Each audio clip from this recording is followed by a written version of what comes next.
ก็ตีได้ตีเลย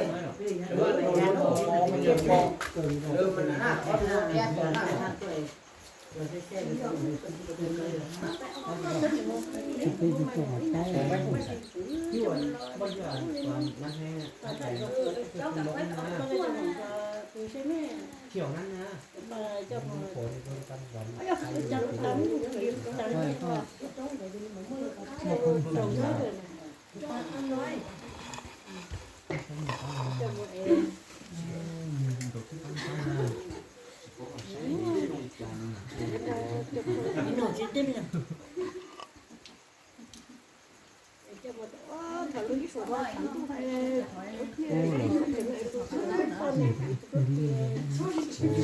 ตื่นโดนล้นหลังตื่นโดนแล้วเนอะอันนี้ล่ะที่เว้าในนี้เนอะล่ะเขาล่ะเอ็นนำฮิตโค้งอันนี้เด้พี่เพื่อนเขาพี่กิกานี่เขาได้บ้าเลยเด้พี่เพื่อนนี้เราจะพี่นี้จังป่วยไปเราจะจังไปทึกอันนี้เขาได้บ้าอันบ้าแล้วเขายังบ่ทันเอ็ดอันพี่เพื่อนนี่นะพี่เฮือนเฮานี่นะพี่จิกานี่นะพี่จิกานี่เป็นหูนี่นะจังหวะแต่ว่าพี่เฮือนนี่ก็แม่เฒ่าก็เฮ็ดแล้วเนาะพี่ชาเขายังบ้าอันนึงล่ะเขาละลืมยังบ่ปฏิทินได้เหือบ้าฝีนั่นน่ะต่อฝีฝีเดี๋ยวนี้ฝีลูกใหญ่นะฉันดับฝีกลางแล้วรู้สึกกลางแม่เฒ่าก็เฮ็ดแล้วตลอดเด้นะก็เป็นสีกายก็จะตะปาชละอัน3จะไปทึกที่ป้านี่อันนี้ล่ะคือไปซอยนอกมานะนี่น่ะบ้านเม็ดซ่าน่ะยอมเฮือนแล้วก็จบบ่ฮับซ่าบ่แม่ฟอเฒ่าฟอนี่มักไปพอแค้นเนาะอันนี้อันนั้นมาเฮือนนี่มีเทือนนี่ก็ลืมอันนี้อันเนาะอันนี้นะล่ะฝีเฮือนเฮาดิบ่ปกป้องก็ฟอแล้วฟอจังไปจังทึกฝีนั่นเอาเก็บ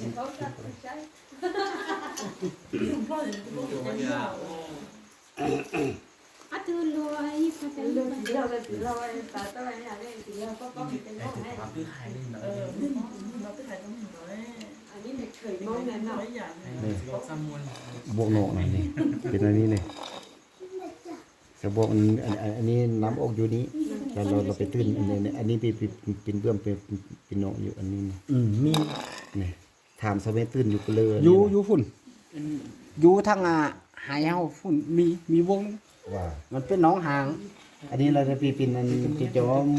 มั่วให้เอียนะเนาะมั่วหาเอียเกินละมันมีเลยได้พอก็ว่าเฮาจะได้อันนี้ล่ะแต่เจ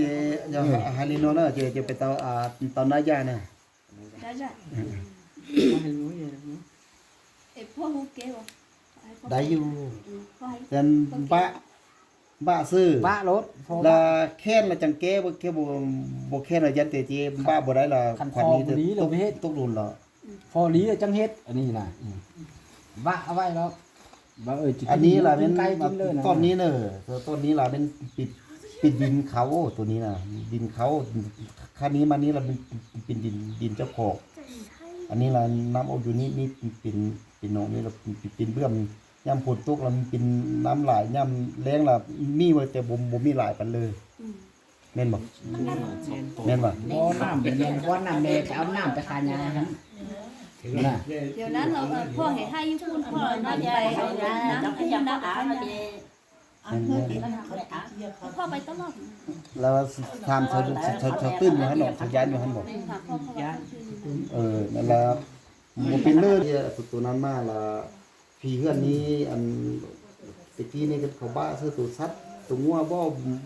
แล้วยาบ่ดีบ่หรือว่าซอกบ่เห็นบ่หั่นน่ะเขาเฮ็ดให้กินแล้วบ่ล่ะนี่เฮาเฮ็ดให้นั่นล่ะจุฟอเลยว่าเด้อบ่ตะกี้อ่ะว่ามันจะคาเลยเขากินบ่พวกก็เสียจริงแล้วก็เฮาเฮ็ดให้เฮ็ดเด้อในไรซะดีน่ะแปลว่ามันงามเนาะดีนี่นะเฮาลำบากได้เฮาจะคาบ่ว่าแต่ว่าให้อยู่หนองเฮ็ดพูดบ่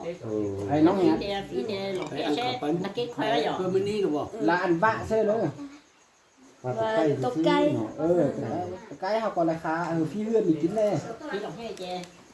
มันเข้าไปแล้วคุณน่ะ ที่อัน ครับพี่ให้อะไรคุณเลเซอร์ คู่ในนี้เราบ่เป็นเลอแล้วอันนี้เขาเอ้บ่ทื่อแล้วเนาะเขาว่าความมาสูนี่เขาไปเตาย่าๆเนาะไปที่ทิ้งเนาะอันนี้เราทิ้งเนาะนี่เราเอาผ่อนไว้แต่ว่าแค่เฮาเล่าว่ามันตกหลุมพญานาค เมียนคือไหมขนาดนั้น ว่าอันนี้ล่ะที่บ้าฮือ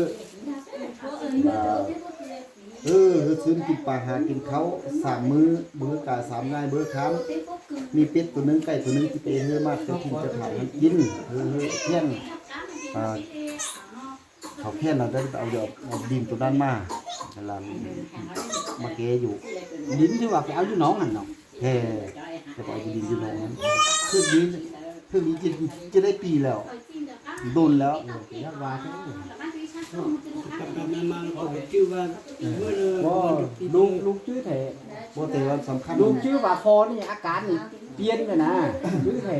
ลุงยังหามว่าไห้นี่ยังเฮ็ดหลายแล้วลุงยังหามพอกับแม่แล้วว่าไห้นี่ยังเฮ็ดหลายแล้วไห้ซะนี่เมื่ออาการพอนี่มันบุรีแล้วลุงฮู้แท้พอเจ็บมาแต่เลยน่ะ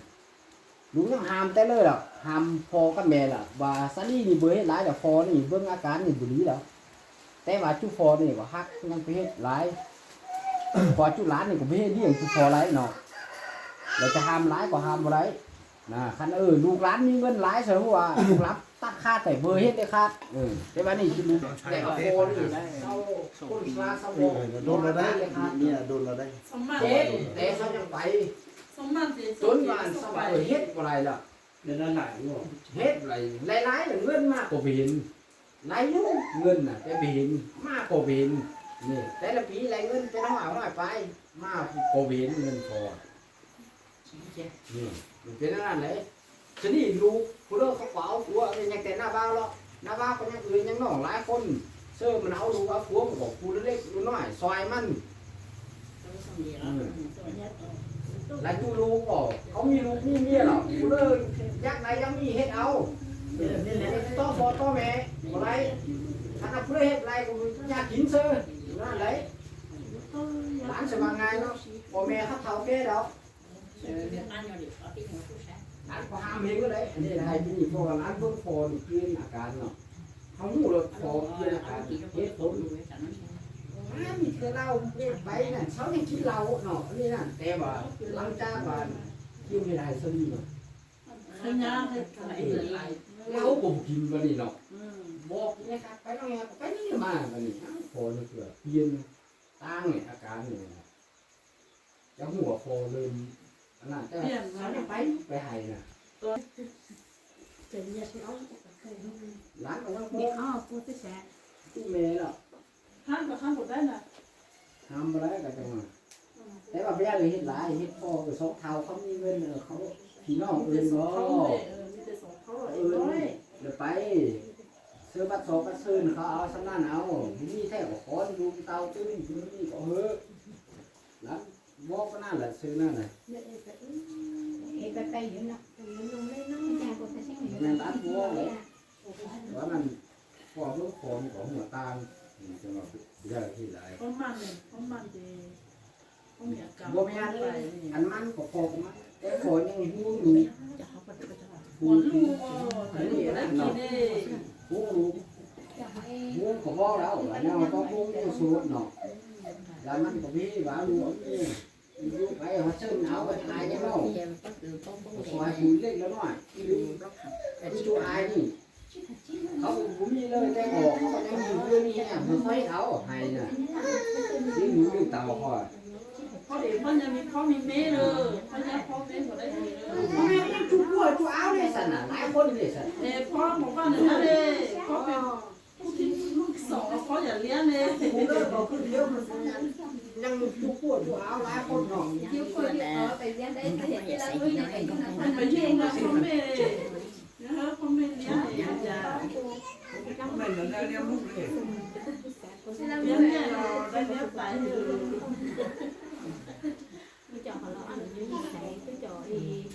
ที่ลงไห้เขาก็พูดว่าฟอว่าสุดท้ายมาฟอต้องมาเริ่มนักเขาเลยไปให้สมุนชั่วอายนี่ละ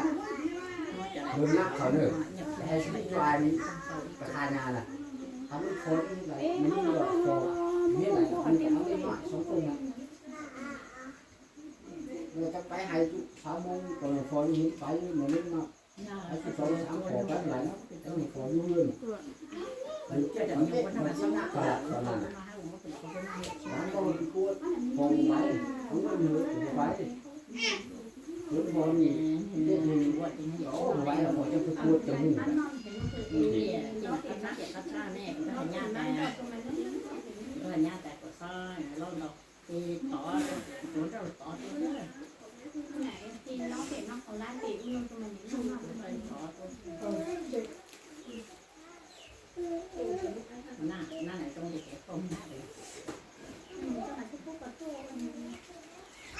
เป็นนี้ที่ทางเราปกติเราก็เลือกความเป็นอะไรนี้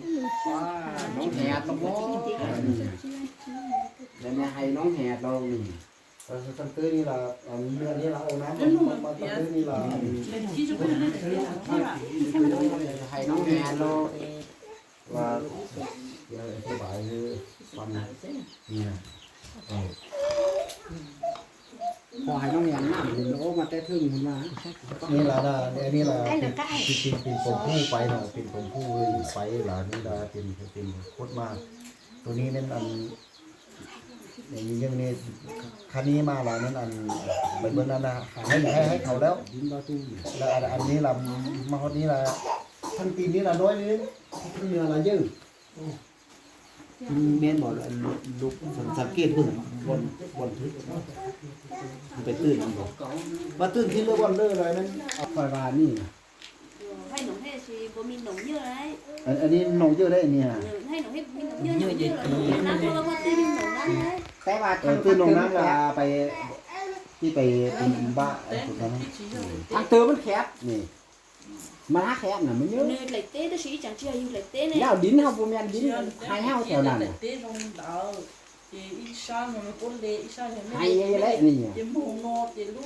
lúc tế nung cà trầu thì nó có bê lẩu mà เราเอาหัวเบื้องนี้ตั้มเนาะขึ้นไปในนี้ล่ะในเบื้องนี้เอาตั้มเบื้องนี้ล่ะมันสูง โอ้ยให้น้องแหดเนาะนี่น่ะ ว่าท่านี้ล่ะมันดินเขาไปนะ mua tại chị cái con nó được về các chỗ นี่ล่ะมันพุดอันเป็นขามีบวกนี่เนี่ยอันนี้เราทางนี้เป็นพายหินแล้วเป็นบวกนี่ phát hiện phát hiện gì phải คาฟ้าหินล่ะนี่ phải cái chế chị to phải được về phát hiện là vậy แม่นล่ะสินะขวัญตกดูนั้นโดนเหรอ แล้วดินตัวนี้เนาะมาน่ะ มันบ้า